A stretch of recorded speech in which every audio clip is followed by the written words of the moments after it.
This meeting is being recorded. Good evening, gentlemen. Actually, good morning from your future. It's the future Monday morning to you. I'm in Beijing, where we're 13 hours ahead of local New York time. I'm a little nervous. I always am before such things, so I apologize. But I did want to say that I'm happy to be here. It's nice to, hear a meeting from home. The meetings I attend are peppered with expatriates and foreign nationals. But there's just something nice about just hearing a meeting from America, which is where I presume this meeting originates. So, as a person who's a bit homesick, it's great to hear and see you all.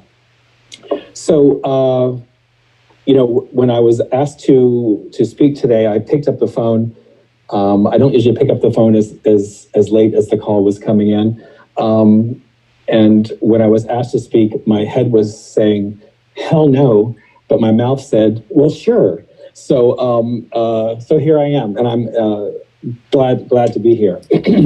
Hey, a little bit about myself. So I'm not one of the people that was struck with abstinence, food sobriety, or whatnot when I first came into the rooms. I chose a much harder path, but it is my path. I've been in the rooms since 2004. I would describe myself as previously a chronic relapser. I have been to treatment 3 times. The eating disorder component was quite severe in myself, and I did feel compelled, to seek, additional help. And I'm currently abstinent 2 years. The longest period I was ever abstinent in this past in my recovery journey was around 5 years plus. But the distinction then is I was following a food plan and living in steps 1 through 3 and 10 through 12, but I never did any of the work in the middle, and I wasn't seeking counsel from a sponsor. I didn't need a sponsor because I knew everything myself. I never fully surrendered and turned my life over completely, even though I enjoyed a spiritual, what I thought was a spiritual life. I was still holding back various components of my life without fully surrendering. Somehow at the time, I equated surrender with weakness. It took a while to realize that upon fully surrendering, I would feel energized, if not victorious, even in small ways, because I didn't have to control the world anymore, my world or the world around me. I was learning how to follow directions, simple directions, from a sponsor who has a sponsor, one day at a time. So I'm a little all over the place. So yeah, so as I said, I came into the rooms. I dabbled between 2004 and 2006. I actually thought what I had was a drug problem. I remember massively obese, very unhealthy, easily 400 pounds plus, thinking that my problem was with chemical drugs. And these 2 beautiful souls in recovery, was a man and his wife, said, yeah, we get that you think you have a problem with Coke, but maybe it's the drive-through that you that you really have an issue with. Maybe it is your relationship with with flour and sugar. Unbeknownst to me, this woman had an eating disorder, and so she shared with me her experience, strength, and hope. And I was like, okay, I'll give the meetings a try. Upon my first OA meeting, which I remember vividly, it immediately made an impression on me. What I heard in the rooms was, we will accept you, who you are. And I remember they wrote on the board, let us love you until you can love yourself. So I thought it was mostly women in this meeting. I thought they were all crazy, but I could definitely tell that they cared about me. And I remember being asked to read the traditions as part of doing service. I mean, I just was a bit numb. They were passing literature around, so I just grabbed the sheet and I did as I was told, and I read, and that started my journey. And today I don't have regrets, and because my path is my path, and I know that for every gentleman on this call has a different path. Like we all have different food plans. You know, nothing is the same. It's not like perhaps if this was the beverage program where we just stop drinking. No, I have to eat every day, just like everyone else on this call, and the key is to do so in such a way that it doesn't trigger the phenomenon of craving, and also allows me to take necessary steps in a spiritual component that allow me to address the twist of the mind, if you would. So about 2 years ago, again, this was my third and God willing last time ever having to go to treatment. Wonderful people there, but if I never see them again, that's great, except for touch bases. Wonderful people. I picked up a sponsor listening to an OA meeting, a Vision for You meeting. It was a telephone meeting. Even though I, was in South Florida where there were many meetings, someone said, "Hey, if you need a sponsor right away, get on this call." And so I picked up a sponsor who was in Philadelphia, and his only slot available was at 6:15 in the morning. I was like, 6:15 in the morning? Wow, that's early. And he took me through. He took me all the way through, rather quickly, actually. Not so fast as that the information didn't register, but it was his belief that this work was to be done quickly, so that I could begin also working with others. And for me, it worked. Again, I don't know if it was the actual surrender component, but I think I was so exhausted at this point, gentlemen, that I was willing to do anything. I realized that my recovery, or to be considered recovered, which I do today, by the way, which is no controversial.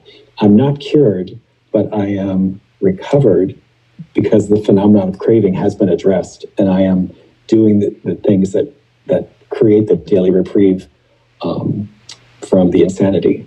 And if there is a situation whereby, I cock something up, then I know to go to my 10th step. But with that said, it's as simple as, for me, following directions, keeping myself spiritually fit, and being ridiculously and rigorously honest. And that part is tough because I am very hard on myself. Perhaps some of you are as well. And I see clearly, I was writing some things down before I joined the call, and I realized that it was perfectionism and decision paralysis, if you would, that was keeping me from surrendering, because I wanted my program to be perfect.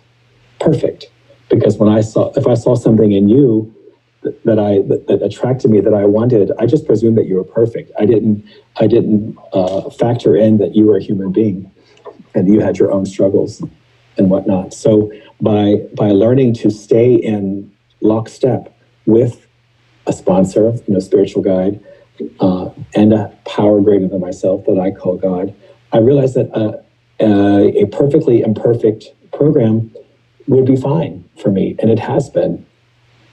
I shared earlier this year in a meeting out of Central Florida about my experience of trying to outrun the pandemic, the COVID-19. I was trapped outside of China during the Chinese New Year last year as the outbreak was first beginning, and I was stuck in Europe and on holiday, and I ended up having to work remotely in Singapore before then going back to Orlando, always on the move. My routine, as soon as I would get settled in a place, like 2 or 3 weeks, I'd have to move again. And for this recovering addict, that's not necessarily a recipe for success.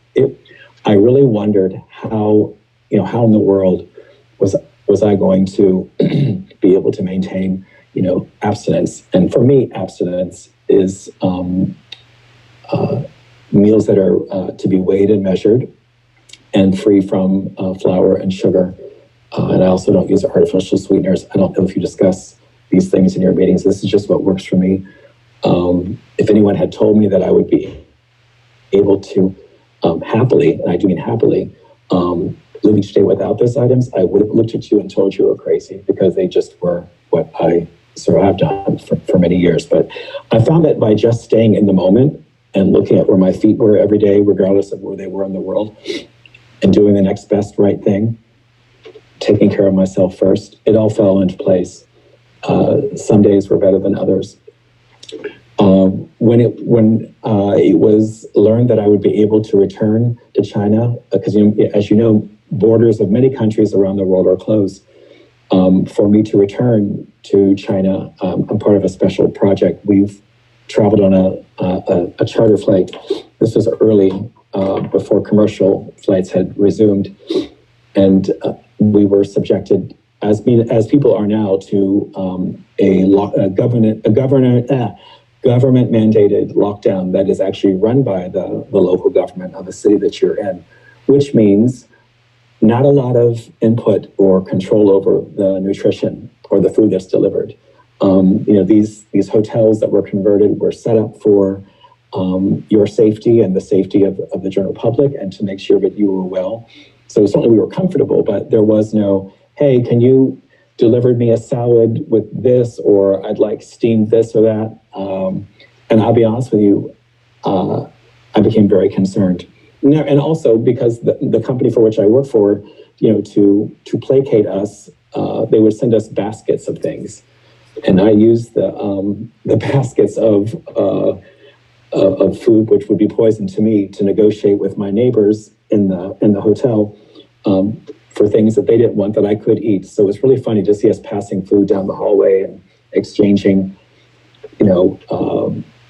sweets for green tea or whatnot. But that's beside the point. So the main meals would come.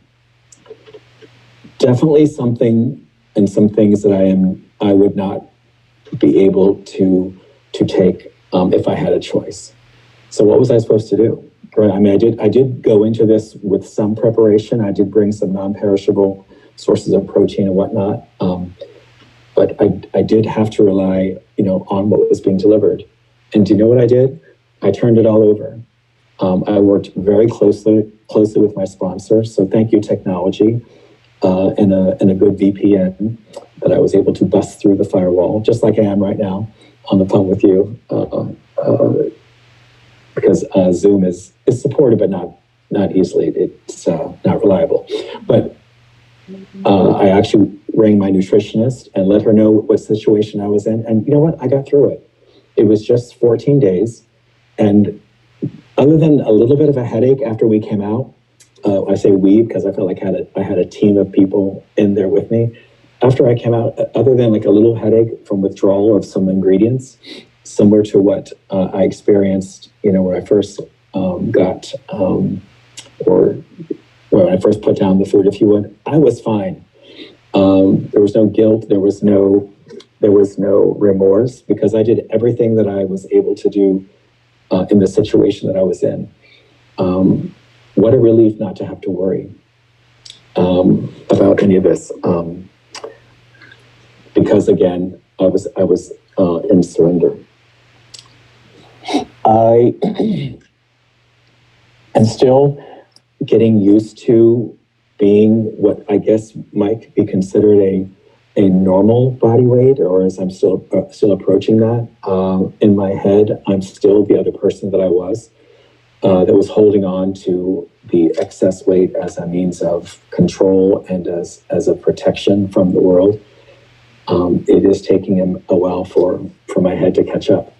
And for that, I do speak to someone to get professional assistance, and it's a therapist. I joke because she looks like Beyonce, which is very funny to me. And she's out of South Florida, and again, because of this technology, we're able to keep in touch. But Daniel, 5 minutes. Thank you. Thank you, five, as we say in my business. What I want to say as we begin to wrap up, and I hope my ramblings and musings have made sense to you, is that for me, this is a spiritual program, no matter how much I try to pretend that it's not on certain days. My higher power is here, whether evoked or not. And every day that I begin my day the way I'm committed to beginning it, and that is by indicating, what I'm going to eat for the day, not the ingredients or the dishes, but where I'm eating, who I'm eating with, and at what time, and what other activities I have planned for the day. This coupled with some items at the end of the day as far as a 10-step review, doing my reading and my meditation, and then participating in functions such as this, keep me sober, keep me clean, keep me abstinent, if you would. I will take this and sometimes the perceived inconvenience of such. Not that this is not inconvenient. This is a great break from the regular Monday routine. Trust me, I want to come back to this meeting. But I'll take it any day, even in a pandemic, living in a communist country, abstinent over access to my drugs of choice, which were handed to me by smiling faces in drive-thrus, all over the world. So I think I'll just wrap up early, and thank you, gentlemen, for the opportunity to speak to all of you. And I look forward to the rest of the meeting. And I put my phone number in the WhatsApp, not WhatsApp, but in the chat group. And I would love to hear from you, to keep in touch. You can just text me as if you're texting a normal